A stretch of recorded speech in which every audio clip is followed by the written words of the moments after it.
El UCM es el imperio más rentable de la historia de Hollywood y ha marcado la cultura popular de más de una generación. Una línea de producción masiva de películas y merchandising. Más de 30 películas, con decenas de miles de millones en taquilla, películas que fueron eventos históricos como Los Vengadores, una continuidad que enlaza cada entrega con la siguiente y que ha convertido un puñado de personajes de cómics en una de las marcas más valiosas del planeta, aunque a día de hoy ya de muchos síntomas de desgaste. Pues aunque no te lo creas, nada de esto hubiera sido posible sin el Spider-Man de Tobey Maguire y Sam Raimi, sin la trilogía de los años 2000, sin eso de un gran poder conlleva una gran responsabilidad, sin el beso bajo la lluvia con Mary Jane, sin Peter Parker sin máscara reventándose la espalda para parar un tren con su propio cuerpo. Y sí, ya sé que a muchos os parecerá una exageración, que muchos diréis que el fundador de todo esto es Iron Man, y sí, tenéis razón, pero no del todo, solo es una medio verdad. Y en este vídeo te voy a demostrar por qué sin la trilogía de Spider-Man, el UCM jamás hubiera tenido luz verde, en todos los campos, el artístico y el comercial, todo. Porque revivió un género que antes de esa trilogía de Spider-Man sentía vergüenza de sí misma, aunque ahora mismo parezca imposible de creer. Y sí, también te voy a explicar cómo un género que ya había creado películas tan icónicas como el Superman de Christopher Reeve del 78 o el Batman de Tim Burton, acabó cayendo en un pozo de vergüenza ajena del que parecía que no iba a salir jamás. Pero para entender todo esto, vamos a pasar brevemente por el origen de todo. La primera vez que Batman llegó a la pantalla era un chiste, y no lo digo porque fuese una mala adaptación, lo digo literalmente porque era una comedia. La serie de Adam West, de los años 60, cogió un justiciero que en sus primeros cómics era un tipo bastante sombrío, y lo convirtió en un payaso con mallas, más aún que el Joker. Y los puñetazos salían con la palabra Poe pintada en la pantalla, con un BAM, con onomatopeyas, con villanos coloridos, un tono de cachondeo permanente donde el chiste era siempre el mismo. Mira qué ridículo es un señor disfrazado de murciélago. Nadie se reía con Batman, sino que se reían de él, y así se le enseñó a varias generaciones enteras que un tío en mallas era por definición motivo de risa. Pero esto no iba a ser así para siempre, porque debajo de esa broma había algo que la serie no estaba viendo. Los cómics de superhéroes no eran solamente cosa de críos, llevaban décadas construyendo un material bastante denso, adulto, con también tragedias, una base adulta que era un filón comercial que nadie había sabido explotar todavía en el cine, estaba ahí, esperando, con un público que había crecido leyendo esas historias y que estaba listo para verlas en serio en una pantalla grande, solo hacía falta que alguien se atreviera a tomárselas en serio, y en 1978 alguien se atrevió. Superman, el nacimiento del género tal y como lo conocemos hoy en día. Con un presupuesto de gran estudio, jugándoselo todo a una carta. Con Marlon Brando, uno de los actores más prestigiosos del planeta, cobrando una millonada por aparecer 10 minutos. Una banda sonora tan icónica que te la sabes aunque no hayas visto la película en tu vida, y una promesa que sonaba imposible para la época. Os vamos a hacer creer que un hombre puede volar. Y lo consiguieron. Superman ya era un personaje conocido antes de esto, llevaba décadas en las viñetas, pero fue el cine que lo convirtió en un icono popular absoluto, en una figura que trasciende el cómic y se instala en la cultura popular de todo el mundo, pero sobre todo le dio una dignidad y una escala que nadie había puesto jamás en un tío con una capa, pero sobre todo demostró que esto era viable. Porque hasta ese momento, en una imagen real, un superhéroe no daba para mucho más que para el Batman de Adam West. La tecnología era la que era. No se podían rodar según qué cosas sin que quedara ridículo. Y por eso el género se refugiaba en la broma, porque era lo único que la técnica permitía hacer con cierta dignidad. Pero Superman rompió esa barrera de golpe, y 11 años después, en 1989 llegó el segundo pilar, el Batman de Tim Burton. Si Superman había probado que un superhéroe podía emocionar y funcionar, Burton probó que podía ser un blockbuster gigantesco, un fenómeno de masas absoluto, Batmanía pura. Ahí se creó ese término. El logo amarillo y negro en cada camiseta, en cada esquina del planeta, juguetes, merchandising desatado, colas en los cines, un producto oscuro y adulto a la vez que se vendía como ninguno. Pero sobre todo, Burton demostró que un actor con voz propia podía apoderarse de una gran licencia y convertirla en una máquina de imprimir billetes, y dejó plantada sin que nadie le diera importancia todavía una lección que tardaría 20 años en estallar, que este género era tan brutalmente comercializable que algún día se podría construir un imperio entero sobre él. Todo apuntaba hacia arriba. Tenían la fórmula, el público, y tenían una gallina de los huevos de oro. Pero hubo un problema, la de siempre, la avaricia. Porque cuando un estudio huele algo que vende, deja de cuidarlo y empieza a exprimirlo, que es un poco el problema también del UCM hoy, pero eso ya lo hablaremos luego. Y esa avaricia, ese querer sacar más rápido y más barato, acabó pariendo la escena más ridícula, más vergonzosa y más comentada de la historia de este género. El momento exacto en el que todo se vino abajo, los Batpezones. Warner tenía en las manos la gallina de los huevos de oro y decidió estrangularla hasta morir. Después de que Burton triunfara con sus 2 Batman, el estudio hizo una cosa que suena a broma, pero que es absolutamente real. Lo echaron. Y el motivo fue que su segunda película, Batman Returns, era demasiado oscura, demasiado rara y sobre todo que un villano deforme y siniestro como el Pingüino no vendía Happy Meals. Os lo juro, no os estoy vacilando. McDonald's llegó a quejarse de lo perturbador que era el personaje.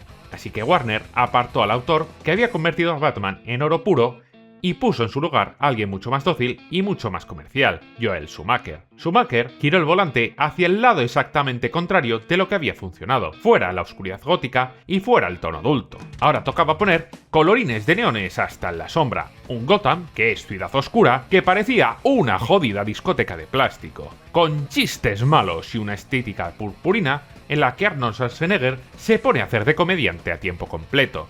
What killed the dinosaurs? The Ice Age! Batman Forever fue el primer escalón hacia abajo, y luego Batman y Robin fue directamente saltar por el hueco de la escalera. Pero seamos un momento un poco justos, porque el problema de fondo no era el pobre de Schumacher. El problema era que Warner no tenía ningún plan.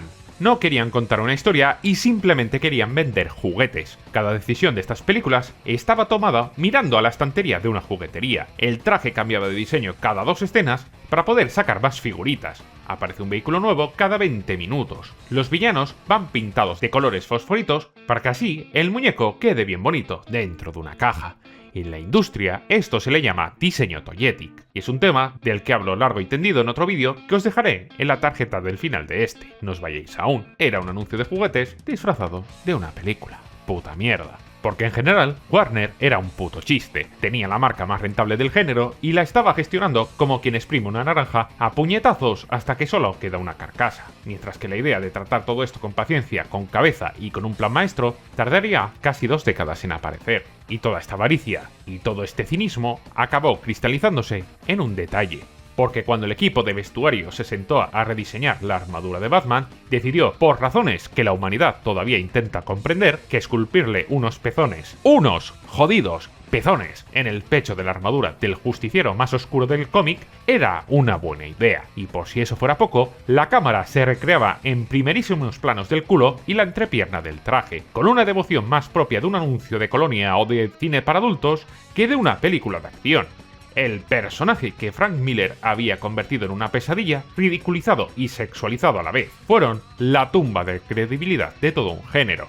El instante exacto en el que el género que Superman había dignificado con tanto esfuerzo volvió a ser exactamente lo mismo que era en los tiempos de Adam West, una puta broma. Y pese a que la película no fuera para nada un fracaso en taquilla, porque hizo un dineral, había muerto la confianza. Warner perdió la fe en su propia franquicia, y aparcó a Batman en un cajón y no se atrevió a tocarlo hasta que Christopher Nolan lo resucitó en 2005. 8 años en un barbecho por culpa de unos pezones de goma, claro que sí. Y el propio Schumacher acabaría pidiendo perdón públicamente a las víctimas, algo que muy pocos directores hacen en su vida. Warner había aprendido la lección por las malas, pero al otro lado de la industria, Marvel estaba a punto de aprender una lección distinta y mucho más retorcida, la de que, para que dejaran de reírse de ti, primero había que esconder que eras un superhéroe. Marvel se encontraba ante una paradoja. A finales de los años 90, el cine de superhéroes tenía 2 apellidos, y los 2 eran la competencia, Superman y Batman, los 2 de DC. DC era la que había plantado a sus 2 grandes iconos en la gran pantalla, y la que se había hecho de oro y la que tenía un historial. Un historial que acababa de dinamitar ella solita con los pezones, pero un historial al final y al cabo. DC había fusilado públicamente a su puto Batman, mandando a su última estrella a anunciar cápsulas de café. Pero al menos habían estado en la fiesta. Marvel tenía aún un catálogo de personajes, y un historial de cine que daba entre bastante pena y risa. Porque la aventura de Marvel en el cine hasta ese momento había sido un desfile de desastres a cada cual más surrealista. Su primer gran intento moderno no fue el puto Capitán América ni un personaje icónico, fue Howard el Pato. Sí, un puto pato, que será un personaje bonito en lo que vosotros creáis, pero como primera película en 1986, pues bueno, es un poco flojillo, ¿no? Producida nada menos que por la gente de George Lucas, la cual costó una fortuna, y que no la recuperó ni de coña, y dejó a medio Hollywood convencidos de que quizás los personajes de Marvel simplemente se quedaban mejor en el cómic. A partir de ahí, la cosa fue de telefilme en telefilme y sobre todo de chapuza en chapuza. Un Punisher con el actor de Iván Drago al que le quitaron hasta la calavera del pecho. Un Capitán América del 90 con un traje de goma que en Estados Unidos ni siquiera llegó a los cines, directo al videoclub y no es para menos, y la joya de la corona. Unos Cuatro Fantásticos rodados en el 94 tan baratos que el estudio ni siquiera los estrenó, porque en realidad básicamente solo se hicieron para que su productor no perdiera los derechos. Así que Marvel estaba bien jodida. Sabía perfectamente que estaba sentada por encima de un tesoro, de unas IPs con un potencial comercial enorme. Pero sus propios fracasos, sumados al cráter de los Batpezones, acababan de dejar la credibilidad de todo el género enterrada por los suelos. Así que la pregunta del millón, ¿cómo convences a un estudio que ponga dinero de verdad en un superhéroe justo después de que el superhéroe más rentable del mundo se haya convertido en un puto chiste? La respuesta fue hacer trampas, diciendo que el superhéroe no era realmente un superhéroe. Y aquí llegamos a dos globos sonda, los experimentos con los que la industria tanteó con muchísimo cuidado si todavía podía sacar dinero de estos personajes. El primero fue Blade, en el 98, y funciona precisamente porque se vende como lo que no es. Blade es una película de acción y terror para adultos con Wesley Snipes repartiendo katanazos a vampiros en una discoteca donde llueve sangre del techo. Muchísima gente la vio y la disfrutó sin tener la más remota idea de que estaba basada en un cómic de Marvel, porque el logo de Marvel iba escondido y la palabra superhéroe no aparecía por ningún lado, y coló. Y por eso fue un éxito y tuvo secuelas y demostró que un personaje de Marvel podía llenar salas. Y el segundo fue 2 años después, aunque no de Marvel, directamente quiero decir la producía Fox, fue X-Men. Y aquí el disfraz era bastante más evidente. Los trajes de colorines se fueron a tomar por culo. Aquí todo el mundo iba uniformado, con cuero negro, muy serio y muy comedido. Básicamente como un grupo paramilitar, que si le quitas la purpurina eso es lo que son en el cómic. Un grupo paramilitar fuera del gobierno. Y pese a que tenían ese fondo de autovergüenza, fueron películas importantes, rentables y gran parte de ellas bastante buenas. Y cumplieron una buena función. Reactivaron el mercado y demostraron que aún había dinero en los superhéroes. Pero había un problema, que habían capitalizado la marca desde la vergüenza. Y claro, ese truco tiene un techo bastante bajo.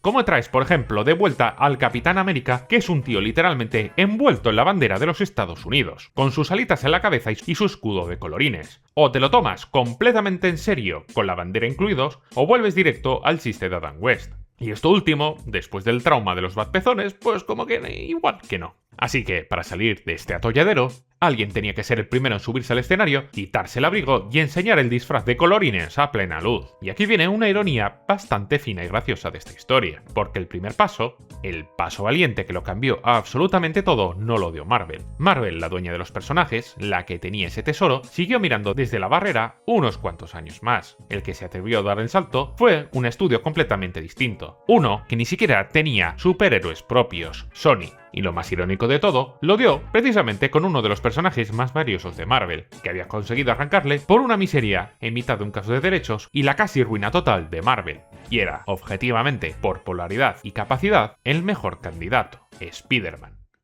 En 1999, con Marvel saliendo de la bancarrota y años de pleitos en medio con la Metro, Sony consiguió los derechos casi regalados. Y además, lo mejor de todo es que Sony no tenía las cadenas que arrastraba una editorial de cómics con sus propios héroes, a diferencia de DC, que tenía que acudir a Warner para sacar sus películas. Ellos podían producir directamente su película sin lidiar con un historial de fracasos que espantara a los inversores. Y Spider-Man llegaba limpio, querido por todo el mundo y sin ninguna cosa rara detrás. Y Raimi lo vio claro. La idea era hacer una película luminosa, con colores encendidos, pero con mucho sentimiento y con épica de verdad por debajo. Era exactamente lo que tocaba lanzar en ese momento. Y funcionó por un motivo que va, por desgracia, más allá de la propia película, porque Spider-Man llegó en los cines en mayo de 2002, apenas 8 meses después del 11 de septiembre, con Nueva York todavía traumado por el evento. Y resulta que esta historia, escrita mucho antes de los atentados, iba precisamente de eso, de un chaval de barrio, de clase obrera, neoyorquino anónimo que un día decide dar la cara por su ciudad.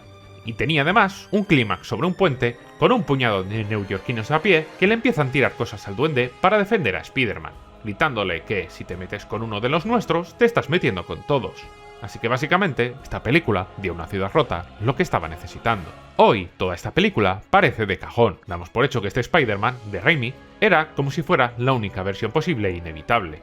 Pero no tiene nada de eso. Esta versión concreta que resucitó el género fue casi una casualidad.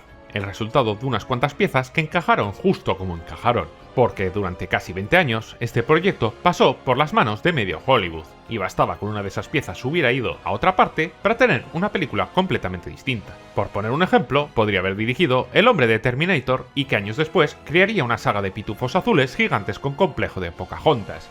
Porque antes de que Sammy tocara nada, el primer guión que fue escrito fue precisamente de James Cameron. James Cameron tuvo dos ideas que llegaron a la película casi tal cual. La primera son los lanzatelarañas orgánicos. La idea de que la telaraña salga de las propias muñecas de Peter en lugar de unos cacharros mecánicos que un adolescente sin un duro se fabrica en su cuarto. Y la segunda es bastante más marciana, porque su Spider-Man iba a ser bastante más adulto y bastante más salido. Cameron entendía que la transformación de Peter era una metáfora, pero muy poco disimulada, de la pubertad.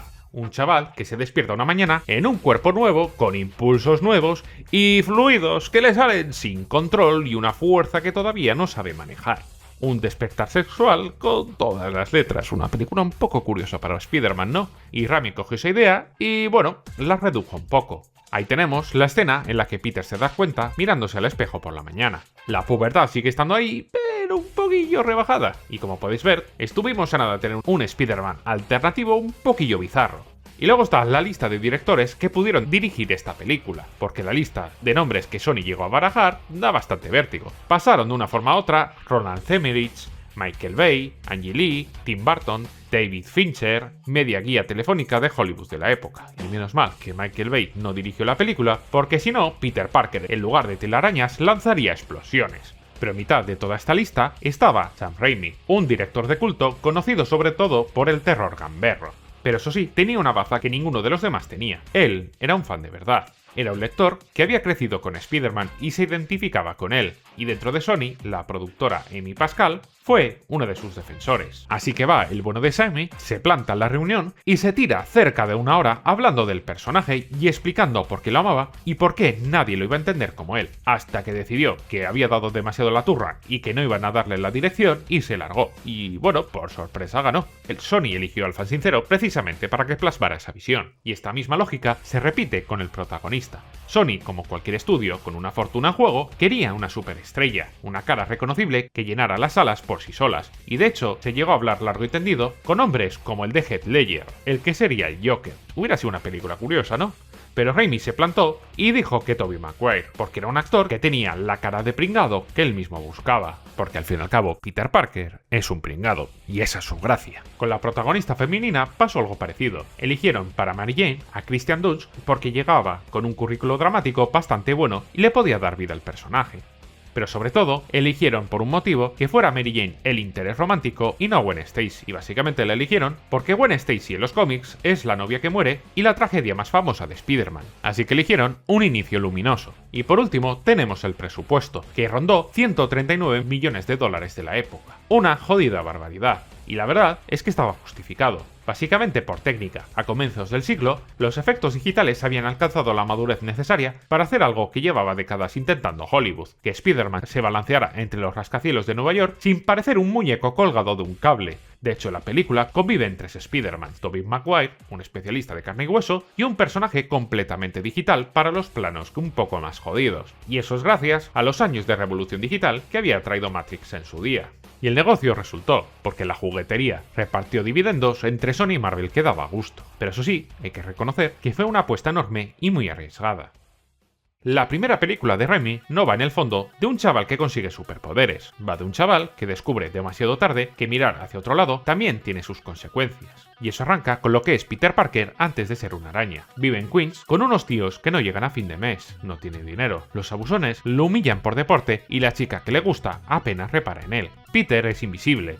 Y aquí está el primer acierto de la película, porque cuando por fin le llega la picadura, esos poderes no lo convierten en una mejor persona. Lo primero que hace Peter Parker con sus poderes es machacar a Flash. Y luego ganar dinero en un ring para comprarse un coche con el que impresionar a Mary Jane. El poder le llega por azar, precisamente cuando todavía es inmaduro y rencoroso. Y por eso, la escena que lo cambia todo es la muerte del tío Ben, que ya lo conocemos todo Dios, creo yo. Ben es el tío y el padre moral de Peter. Un hombre humilde y decente cuya autoridad viene del cuidado. y es que le suelta la frase que le va a machacar durante toda su vida: la de un gran poder conlleva una gran responsabilidad. Pero Peter en ese momento pasa de él. Peter está enfadado y es un adolescente con poderes nuevos y ganas de comerse el mundo, dejar de ser por primera vez un jodido pringado. Y cuando un ladrón pasa corriendo por delante, decide no intervenir por puro rencor. Acaban de estafarle y castiga al que le ha estafado dejando escapar a su ladrón, y minutos después, ese mismo ladrón mata a su tío. Peter no apretó el gatillo, pero su indiferencia forma parte de la cadena que acaba con Ben. Y aquí tenemos el bautismo de Spider-Man, con una culpa que jamás podrá reparar. Y enfrente de ese chaval, Raimi coloca un villano sin su espejo oscuro, porque el Duende Verde es literalmente Peter Parker sin el tío Ben.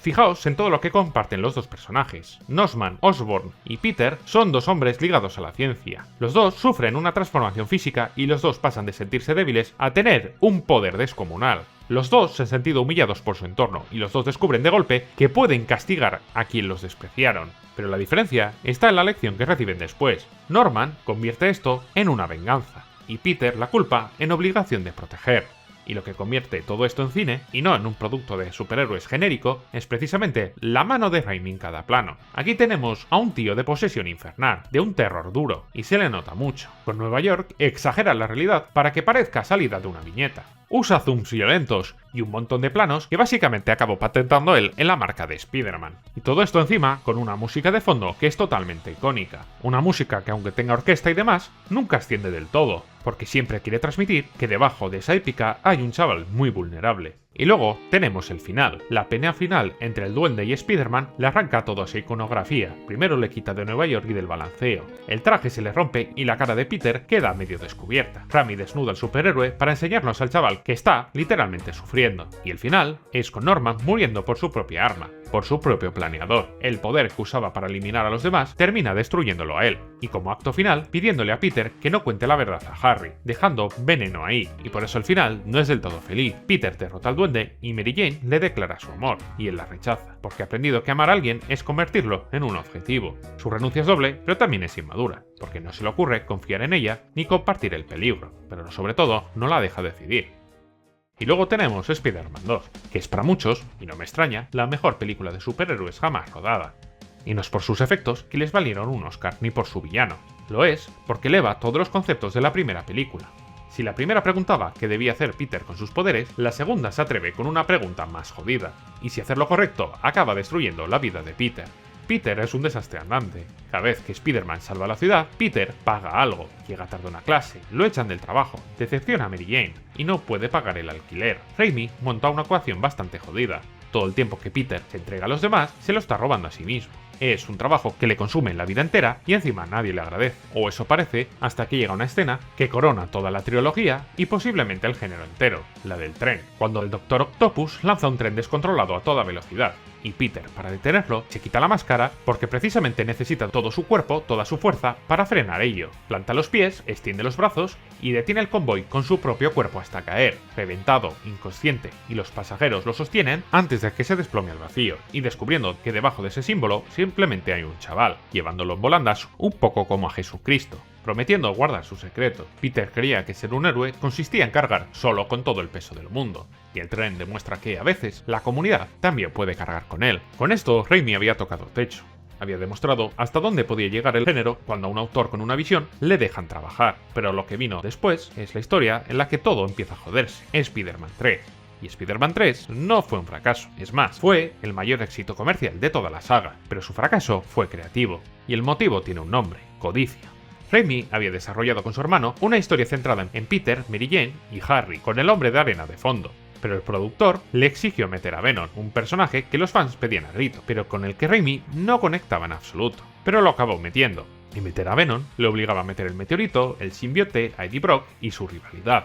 Y se añadió otra película entera dentro de la película que ya existía. Raimi aceptó el encargo y años después reconoció que se equivocó. Precisamente lo aceptó porque tenía una obsesión con superar su segunda película. La producción cometió sin darse cuenta el mismo pecado que su protagonista. Confundió la abundancia con la profundidad. Más villanos, más personajes, más efectos y más de todo, creyendo que más grande significaba mejor.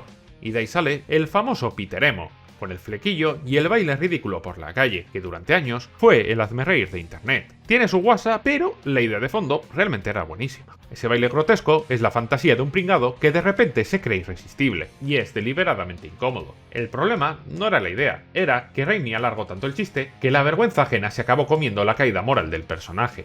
Porque si de hecho ves la escena y la ves bien, no es una celebración. Mira la cara que ponen las chicas cuando le ven. El problema es que la saga de Raimi se apagó con esta tercera entrega, pero la puerta que había abierto era imposible de cerrar. Y para entender esto, dejemos de mirar a Peter Parker y miremos a toda la industria y qué pasó después de ese mayo de 2002 cuando se estrenó Spider-Man 1. Lo que hizo esta película fue quitarle la vergüenza al género y sobre todo disparar el techo hasta un nivel que nadie había visto antes. Daredevil, Hulk, Los Cuatro Fantásticos, Punisher. La mayoría de esos proyectos estaban ya en desarrollo, algunos incluso con el rodaje ya empezado, pero precisamente Spider-Man lo cambió todo. Daredevil, que ya se estaba rodando, vio como Fox le metía un montón más de presupuesto, justo después de ver el pilotazo de Spider-Man, y también Fox preparó Los Cuatro Fantásticos precisamente intentando emular el éxito de Spider-Man, aunque bueno, digamos que lo intentaron. Esto fue básicamente lo que Raimi provocó, una resurrección del género y una carrera de superhéroes, porque la gente asocia mucho los superhéroes con la década de 2010, y será cierto, pero la carrera, la protocarrera por así decirlo, empezó en los 2000. La cadena siguió con 2005, con Batman Begins de Christopher Nolan, que resucitó precisamente al Batman de los pezones. Pero lo más importante es que Marvel vio el potencial y aprendió de sus errores. Se dio cuenta de una cosa muy simple: si los derechos de sus personajes estaban en manos de otros, eran otros los que se forraban a su costa. Spider-Man era de Sony, X-Men de Fox, y Marvel tenía gran parte de los personajes más rentables del mundo y los miraba triunfar desde la barrera. Así que lo corrigió. En 2008, con Iron Man, hizo algo que hasta entonces nadie había hecho: producir sus propias películas, sin intermediarios, y le salió tan bien que Disney les compró. Pero esto no se quedó ahí. Marvel aprendió del pasado, entendió que tenía delante una máquina de imprimir dinero y decidió no desperdiciarla como había sucedido antes. Apostó todo por una unidad y a un plan a largo plazo, con un universo coherente en la que cada película estaba conectada con la siguiente, porque aunque Spider-Man no diseñara el UCM, abrió una puerta y Marvel edificó su fábrica encima. Y la ironía más grande de esta historia es que la película que enseñó que el camino era un blockbuster gigantesco con alma de película de autor, enseñó unas lecciones que la industria aprendió solamente para descartarlas. Porque el UCM no se edificó sobre la voz del autor, se edificó sobre una fábrica, y una fábrica necesita que todas las piezas encajen entre sí. Mi crítica al UCM, en este caso al menos, no es porque no sea fan, al contrario. He visto más películas de superhéroes de las que me gustaría admitir, y digo de las que debería, porque siendo honestos, muchas simplemente no han estado a la altura. El UCM nos ha dado momentos irrepetibles, grandes películas, tanto en los grandes cruces de los Vengadores como en historias individuales que también son bastante buenas. Eso debemos reconocerlo, pero también ha habido demasiada mediocridad. La idea de continuidad acabó estandarizando y aplastando la creatividad de directores que llegaban con las manos atadas, obligados a ser comedidos, porque cada película tenía que ser una pieza que encajara limpiamente con la anterior, y luego con la siguiente. Y ese es el problema: ninguna pieza encaja bien si todas sobresalen, y precisamente lo que hacía única Spider-Man era que sobresalía. Y así poco a poco, el UCM cogió una inercia envenenada.